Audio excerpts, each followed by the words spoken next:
All right, if you have your Bible, go ahead and open to Luke chapter 24. So this morning, I think, has an opportunity to be a big turning point, and not just the turning point in our series. Today's the kind of Sunday that can be a turning point in your actual life, and so I want you with me this morning. Over the past 6 weeks, we've been going over Scripture, the whole story, what it's all been pointing to. And my hope is that as we've been going through this, that you've been starting to see Scripture. Like, you may have been used to seeing Scripture almost like you're standing in front of a mosaic 2 inches from your face, but then somebody grabs your shoulders and they're like, take a step back, and you take a step back. And they're like, no, back up more. And they back up, and as you back up, you start to see this picture start to take shape that you didn't see before. That now you're starting to see the Bible isn't random, but it is intentionally moving through history with a focus toward one person. Like, it's not just a spiritual self-help book. It's not a spiritual influencer with a Hebrew accent trying to just get you to apply certain things to your life, but it's actually pointing towards Jesus. Because I think a lot of people, when you start to see Scripture this way, it changes everything about how you read the Bible. Because if you're like me, and you grew up in church, and you went to Sunday school, and you knew the lessons, and you could answer the trivia, and you could kill the Bible drill, you could do all those things, we can read Scripture, or you may be used to reading it, like it's a series of like isolated episodes. You have David and Goliath, you have Noah in the ark, Daniel in the lion's den, you have Jonah in the whale, and so you see all these things, but you can answer questions about them. You're used to the lessons, these good stories, Sunday school heroes, vacation Bible school curriculum, but you're like, how does this all fit together? Because the Bible's not primarily about human heroes. It's not an ancient wellness influencer just telling you to drink more water and be nice to yourself. The Bible is about a holy God pursuing sinful people and his relentless pursuit and really just not allowing sin to have the last word over his creation. And so every week, as we've been going through this series, the tension has been building. And today, we arrive at the only answer that all of this has been moving toward the whole time. So as we get ready to open that into Luke 24, I'm going to ask God to bless our time in his word today, and we're going to get into it. So Father, thank you again for this morning. As we open your word, I pray that you would bless our time in your word, that we would see Jesus in this all throughout. That certain dots would start to connect for some people, that maybe you're going to use this message to draw somebody to you as we kind of see how that happens here. So Lord, let Jesus be seen today. Lord, let your mercy just kind of reign in our hearts and your sovereignty just take over. And it's your name we pray. Amen. So Luke chapter 24, we're going to fast forward. I'm going to tell you what happens. The crucifixion just happened, and Luke chapter 24 begins in the aftermath of that. So Jesus has just been murdered, like brutally, shamefully, publicly, and the disciples that were following him, they're not just sad. Like his disciples, they're shattered, they're disoriented. This is fresh in everybody's mind. The crucifixion just happened several days ago. Like what these disciples, many of them, as they followed Jesus around for years, everything they built their lives around, everything they thought their future looked like, it collapsed. Like what they had committed themselves to, what they had told their family about. Like, can you imagine walking away from your family that you're following this guy you believe is the Messiah, and then he's dead, and now in your mind you're thinking, what the heck do I do next? Like, how do I explain this? How do I just go back? You thought he was going to be this Messiah to rescue Israel, and now he's dead. Or so you thought. And so this is one of my favorite stories in the Bible. We get to kind of just jump into this conversation that two of these disciples are having as they're walking 7 miles from Jerusalem to Emmaus. Like we get to eavesdrop in and just jump in to these two guys that are on this long walk, and they're arguing. And this is what they're arguing about. It says they're in this kind of process of trying to figure everything out.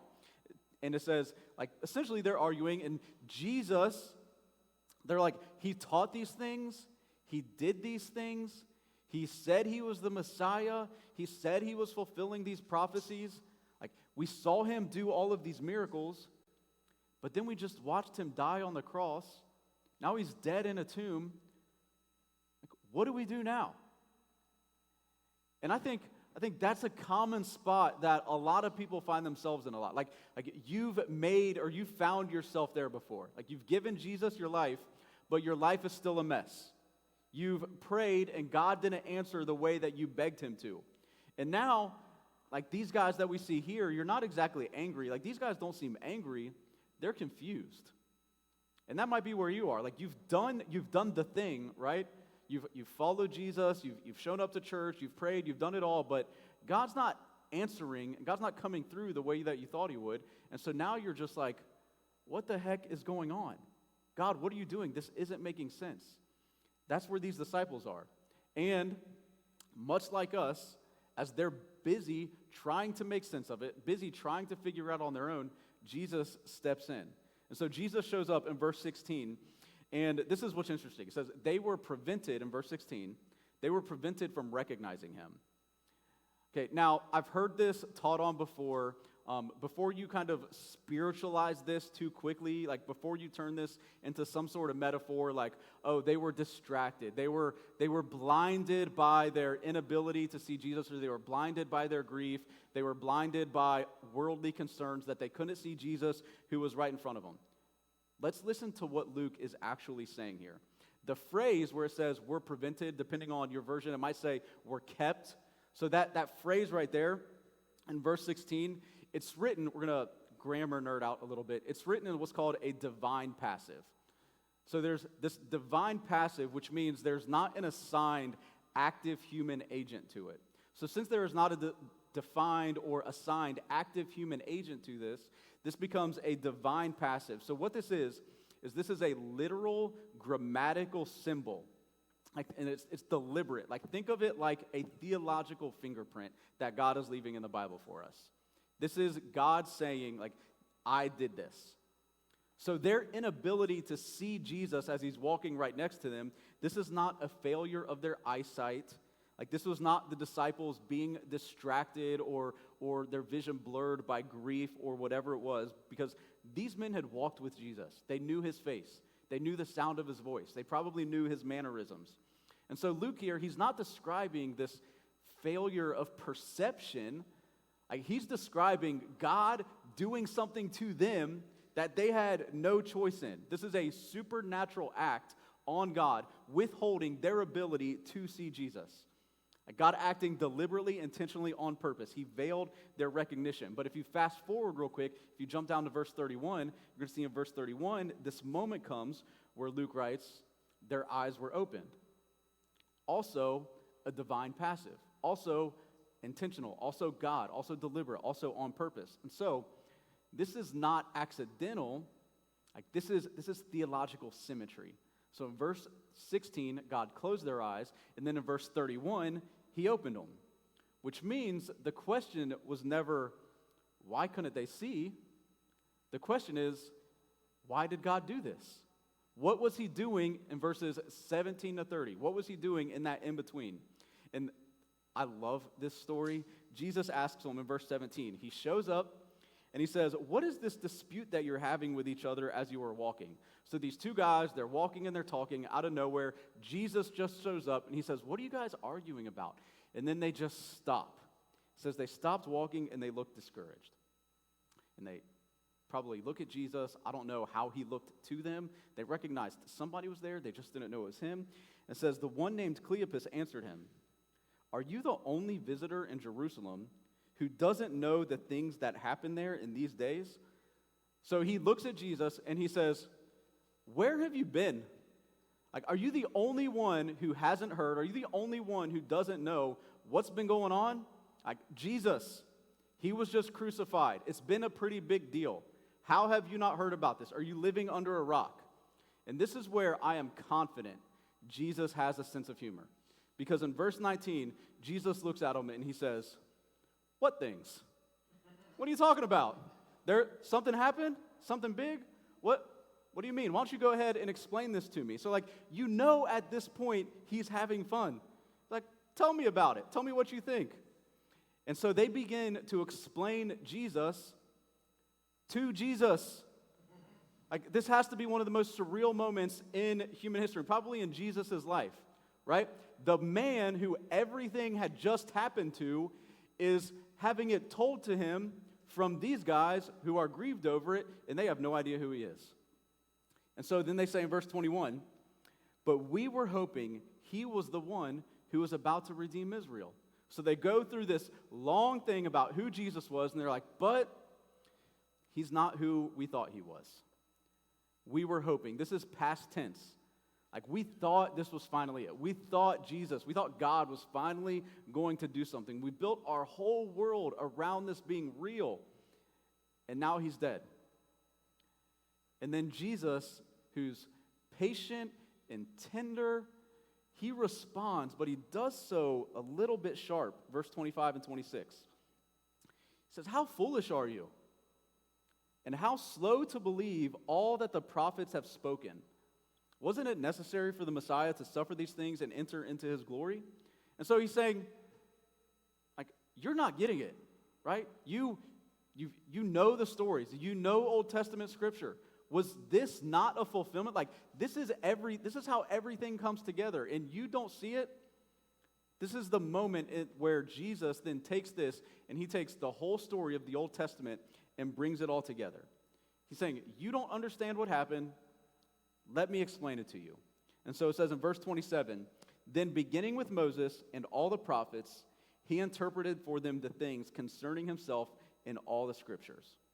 So Jesus walks these guys. I mean, it's a 7-mile walk, so they've got time. Jesus walks these guys through the Old Testament and shows them it was always about me. Like, starting with Moses. Genesis, me. Exodus, me. The sacrificial system, every single drop of blood that was poured, mine. The temple, that was a shadow of what I am. David, it's a dim reflection of the kind of king that I'm going to be. Isaiah, that was my obituary 700 years before I died. Walks them through the Old Testament. Everything was leading to this point. And I think that's one of the things that so many people miss, especially those who grew up in church like me. Like, we've been taught to read the Bible as a moral handbook. Like, you may have grown up going to church and it was like, this is what you need to do to make God happy. This is what you need to do to be better. This is how you do more, serve God better, go out, do big things for God. That's not what the Bible is about. Like, yes, we have a spot for the questions, what must I do? What does God, require of me? How should I live? There is a place for that. But that is not the center of the Bible. The center of the Bible is not what must I do for God. The center of the Bible is what God already did for you through Jesus. That's what he's walking them through. Like, religion says climb. Religion says perform. Religion says achieve, do better, earn enough, be good enough. And if you fail, well, you didn't try hard enough or you weren't good enough, so start over and try again. The gospel of Jesus Christ says something completely different. It says you can't climb high enough. It says you can't achieve enough. It says there is a gap between you and a holy God that you do not have what it takes to cross. So God, in Jesus, he came down to you. That's Christianity. That's the whole story. That's what Jesus is walking these guys through. And so I want to show you what Jesus was showing them on the road and what's going to kind of serve as a recap for where we've been the past several weeks and start to tie some things together. So first, Jesus is the greater Adam. So very early in the story, second chapter of the Bible, we meet Adam. He is living in the garden. Relationship with God is great. Things are good. Living under God's rule. This unbroken relationship that he has with God. Like, everything is designed, or everything is going as it's designed to be. Things are good. But then Adam fails. He does the one thing God told him not to do, and in that God told him not to do, and in that moment, sin enters the world like a virus. He didn't just break a rule, but sin enters the world corrupting human nature itself. And this is the important thing for us to understand about sin, is that sin is not primarily a behavior problem. It's not just things you do. Sin is a nature problem. I'll prove it to you. You did not have to teach your kid how to lie. Nobody taught you how to lie. Like, you don't have to sit a 2-year-old down and teach them how to be selfish. Just try to take the toy that they're playing with away from them. They know how to be selfish. Like, you don't have to give tutorials on envy and pride. It's already there because sin is not just what we do, but it's who we are. Paul wrote about this in Romans chapter 5, verse 12. He says, just as sin entered the world through one man, and death through sin, in this way death spread to all people because all sinned. And some of you have spent your entire lives trying to fix that. Like, you're trying to fix externally what's broken internally.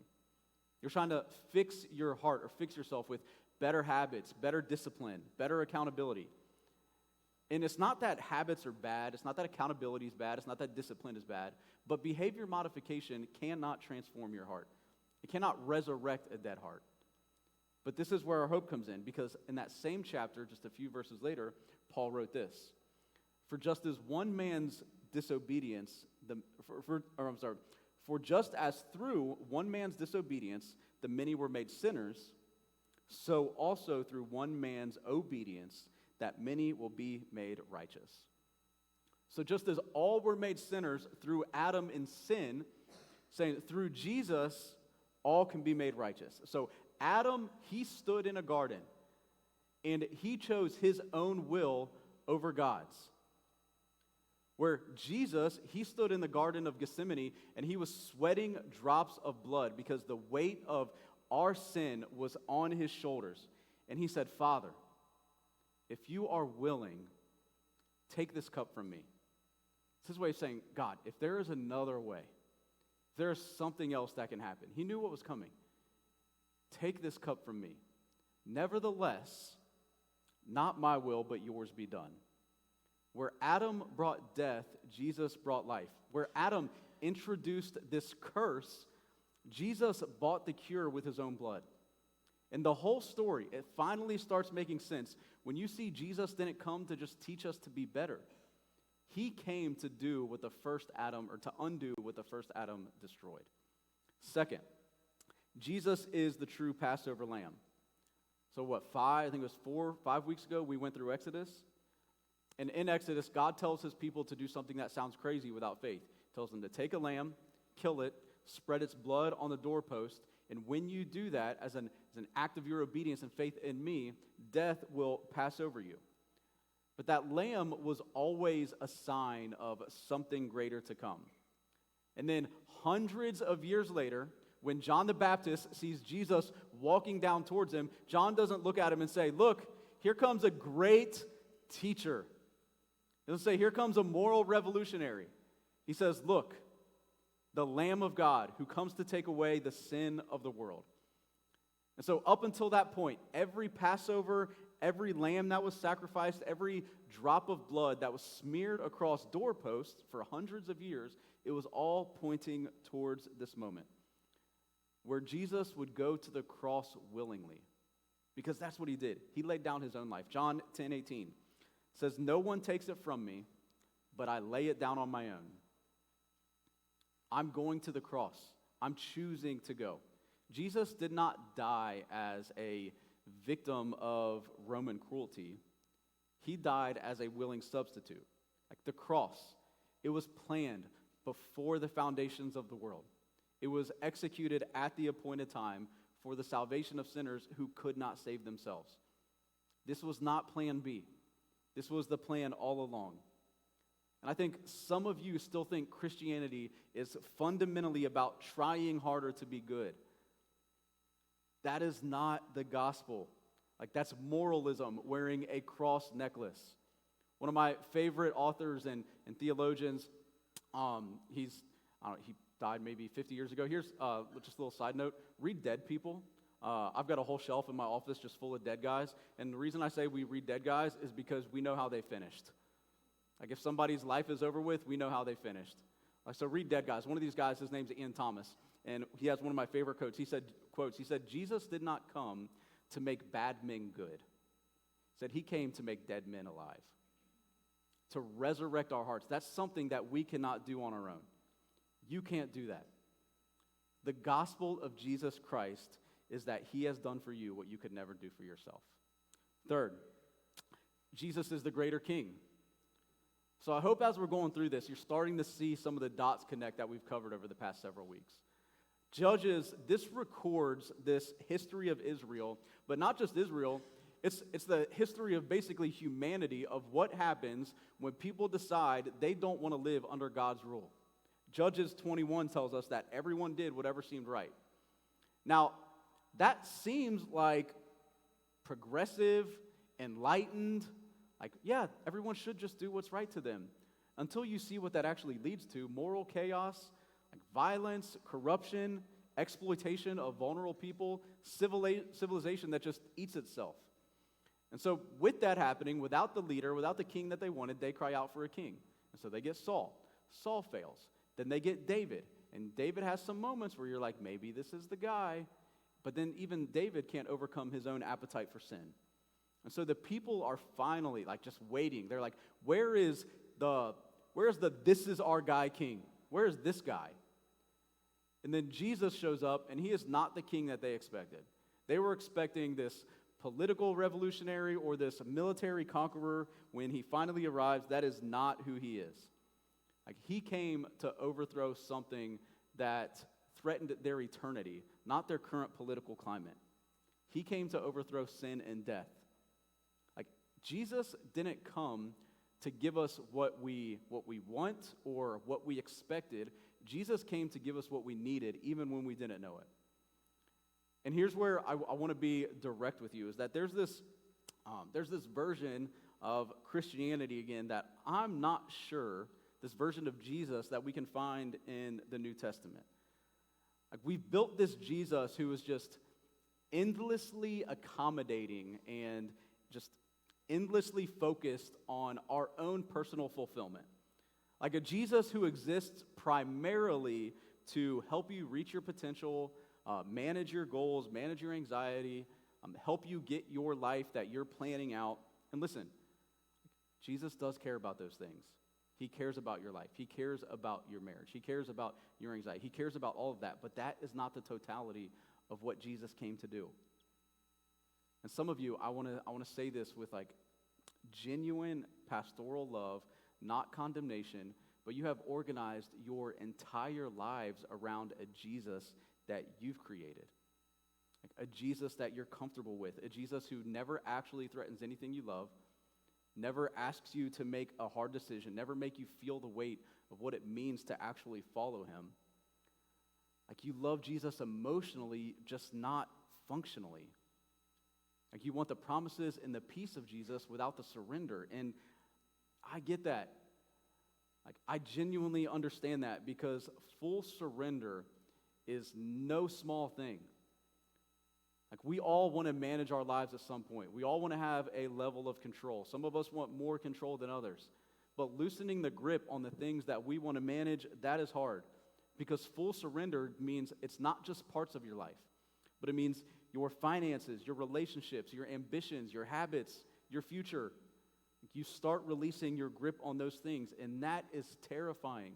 But here's the thing I need you to hear. Releasing your grip and fully surrendering to Jesus is not just some more intense version of Christianity. That's just Christianity. That's just what it means to follow Jesus. That's it at its basic level. Not only that, it's a recognition of reality. The very last thing Jesus said to his disciples before he ascended into heaven was, "All authority has been given to me in heaven and earth." Like, not most, not some spiritual things over here while you get to manage everything else. We said all authority, heaven and earth, which means the earth that you live on, the life that you're building, the plans that you're making, the thing that you're holding on to right now, the thing that you refuse to loosen your grip on. Jesus already has authority over that. You might just be fighting him on it. Because the gospel is not Jesus wants you to make your life meaningful. Jesus will make your life meaningful when you surrender to him as Lord. And that doesn't just change some things, that changes everything. And then fourth, Jesus is the fulfillment of all the prophets. So the prophets, they were doing something that nobody else in the ancient world did. Like they pushed past behavior and went to the root. They just didn't say, you're doing these things wrong. They went straight at the root of the problem. They called out idolatry. Like their sin wasn't the problem, or the problem isn't just sin being the things that you do, but it's the things that you love. It's the things that you trust. It's where you go looking for security, identity, worth, validation, hope, where you're looking for something to give you what only God can give you. And in our lives, it looks like trusting our bank account, our reputation, our career, seeking the approval of other people who are far more concerned with their own insecurities to actually spend any time thinking about you anyway. Like some people are asking created things to carry the weight of their soul, and they can't. Like that relationship that you're finding your identity in, that can't give you identity and meaning.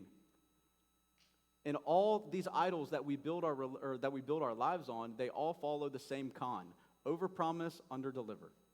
And then they leave you empty at the end. And so the prophets, they called that out.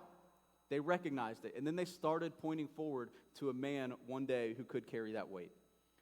And this is the moment where Jesus on the cross, when he yells out, "It is finished." This was not a declaration of defeat, but this was a proclamation of completion, that every shadow, every sign, every promise, every prophecy, every sacrifice for thousands of years, all of it was pointing to Jesus, that he died for you. And then 3 days later, the stone rolled away and Jesus walked out. Like sin lost, death lost, hell loses, the grave loses, and because Jesus lives, there is forgiveness for sinners. There's not tolerance. He's not overlooking it, but there is actual acquittal because someone else absorbed the penalty that had your name on it. Someone else absorbed the penalty that had my name on it.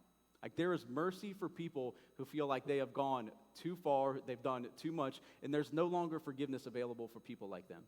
There's freedom for people who are stuck in addiction and stuck in the chains of addiction to anything, to bitterness, to their past, things that are holding them back from ever approaching God.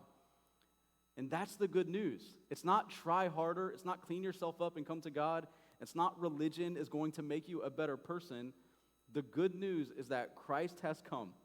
He has done everything necessary, everything, to bring sinful, broken, wandering people back to God. That's what he walks these guys through. And these two disciples, I mean, could you imagine that? Like, I think we do a pretty good job here of trying to teach the Bible. I've had great Bible teachers. I had great Bible professors in seminary.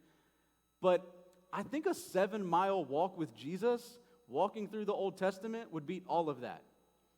So at the end of the night, these guys, they get back to their house and they beg Jesus to stay with them.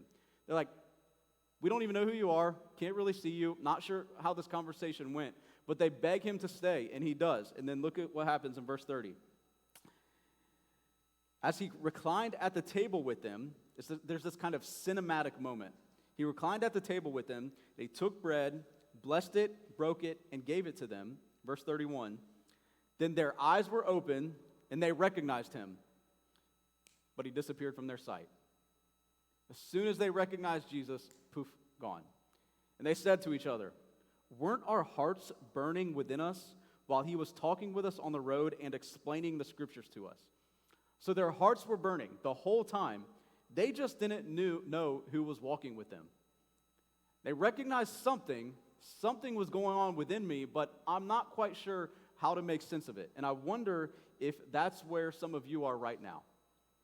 Like maybe you've, over the past several weeks, months, maybe just past few days, maybe you're in a relationship with somebody who's pointing you to Jesus. You've got a friend who's pointing you to Jesus, their life, the words they say, whatever it is. Like there's something pulling at you.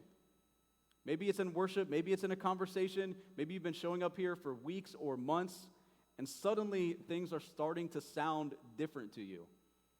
Like things are starting to connect. You're starting to feel something that you can't really explain. And maybe that pull isn't random. Because the same God who closed their eyes in verse 16 is the same God who let them see Jesus clearly in verse 31. And maybe that pull that you're feeling is God pulling the veil back and allowing you to see Jesus in a way that you've never seen him before. Like every week in our series has been building toward this Sunday. Genesis, it asked, who is going to crush the serpent and restore everything that's been broken? Exodus asked, who's going to be the true Passover lamb whose blood is going to be enough? The Kings asked, who can rule righteously when every human king fails? The prophets, they asked, who can give us a new heart? Who can do for us what we can't do on our own? And the answer has always been Jesus. The fulfillment of all God's promises is Jesus. So from the first chapters of Genesis until the last chapters of Revelation, the entirety of Scripture bends toward him. Like every thread, every story, it's all woven together, finally making perfect sense. So I want to talk just for a moment to the Jesus follower in the room. When you share your faith, because Jesus is the climax of the story, when you speak out about that, it's not just sharing your religious opinion. It's not just trying to convince somebody to believe in the way that you believe, but it's sharing the hope and the truth of the gospel with people who need it, even if they can't see it right then. Like there's a few things we can't deny. The world is stuck in confusion and death and like tragedy. Like, you don't have to be a Christian to recognize that there's something wrong with this. They know something is wrong. And history shows us this. Mankind, civilization after civilization, has proven we cannot fix what's wrong with us on our own. So when you share the gospel, you are introducing Jesus into the story of someone who needs it. Like you're giving your friends a turning point in the very same way that your own life needed. They just haven't had that point yet. Maybe you haven't had that point yet. Maybe today is the first time that you're finally starting to see your story clearly. You're starting to see the whole story of Scripture clearly. You're starting to see Jesus clearly. You're starting to recognize your own sin and inability to save yourself clearly. That the Bible is not just a collection of rules. It's not just a religious obligation, not spiritual self-help content, but Jesus is actually doing something and he's calling you toward him. You're starting to see the whole story is a relentless God pursuing people like you. I want to tell you, surrender to Jesus, not because it's not going to cost you anything, but because what you gain is worth more than everything that you're going to give up. This whole story, it finds fulfillment in Jesus. And by grace only, that can be your story too. Your story with Jesus can start today. Let's pray.